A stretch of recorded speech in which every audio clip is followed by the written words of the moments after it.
नया घर, किस्त नंबर 2। वो सर बिल्कुल ऐसा था जैसे इसके ऊपर की खाल किसी ने इंतहा महारत से उतारी हो और ऐसा काम को कसा ही कर सकता है।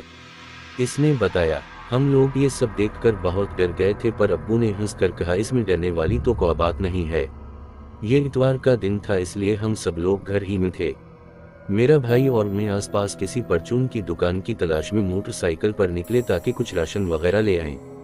वक्त ताम जब हम घर से निकलने लगे थे तो हम दोनों भाइयों ने दरख्त पर वही बिल्ली देखी। वो हमारी जानिब मुसलसल टिकटिकी लगाकर देख रही थी। इस घर में बहुत सी बलियां थीं, पर इस बिल्ली से अजीब सा खौफ आने लगा था। इसकी एक आंख थी ही नहीं, सब बलियां काली थी, पर इस बिल्ली की एक आंख ही इसकी पहचान थी। इसने बताया, हमने जल्द ही एक परचून की दुकान ढूंढ ली और सामान के कर वापस आ गए। दिन उसी चहलकदमी में गुजर गया और रात हो गई। रात के किसी का इसके वालिद साहब की आंख खुली और वो शायद बाथरूम के लिए निकले तो वही बिल्ली नजर आ। इन्होंने उसे भगाने की कोशिश की तो वो कहीं गब हो गई। इसने बताया, गर्मियों के दिन थे और हमें इस घर में रहते हुए 1 हफ्ता हो गया था और रोज ही कुछ ना कुछ अजीब देखने को मिलता।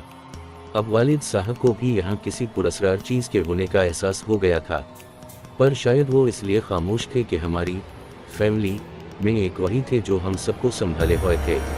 इसने बताया, ये सिलसिला जारी रहा। हम इशा के बाद हर रात ही कुछ नया देखते, जैसे कि दरख्त पर सुर्ख रोशनियां, बिल्लियों का रोना, पूजा के फूल जो सफा के दौरान मिलते रहते थे।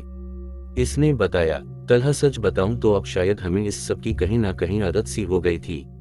अब बिल्लियों के रोने पर अब्बू भी इन्हें धतकारते नहीं थे, बस खामोश होकर ये सब सुना करते थे या कभी इस सब को इग्नोर कर देते।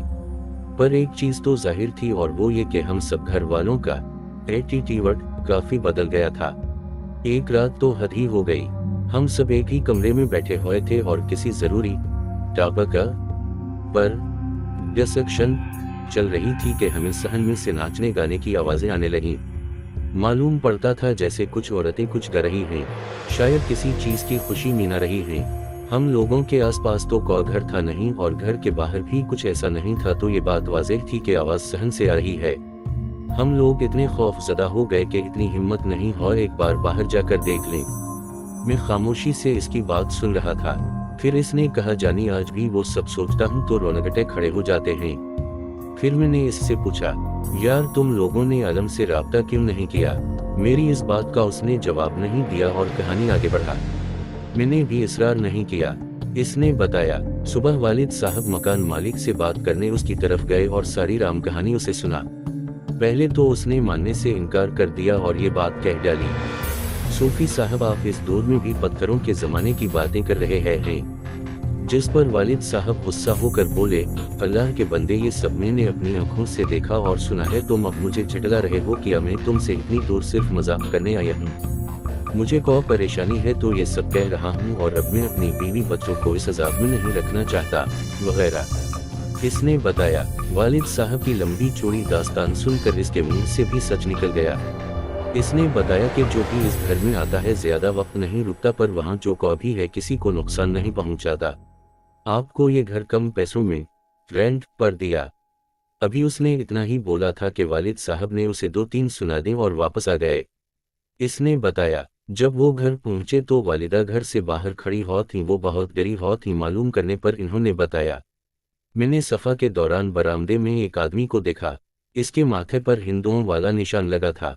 वो आदमी देखने में बेहद खौफनाक था। इसकी एक आंख नहीं थी।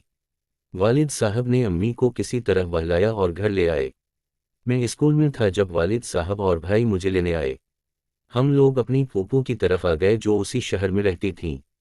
कुछ दिन वहीं रुके रहे।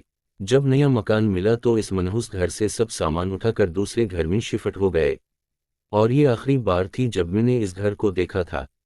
इसने बताया, ये मेरी जिंदगी के खौफनाक तरीन अयाम थे। वो घर, वो बिल्ली की आवाज़ें, वो नाचने गाने की आवाज़ें मुझे अब भी अक्सर ख्वाब में डरा देती हैं।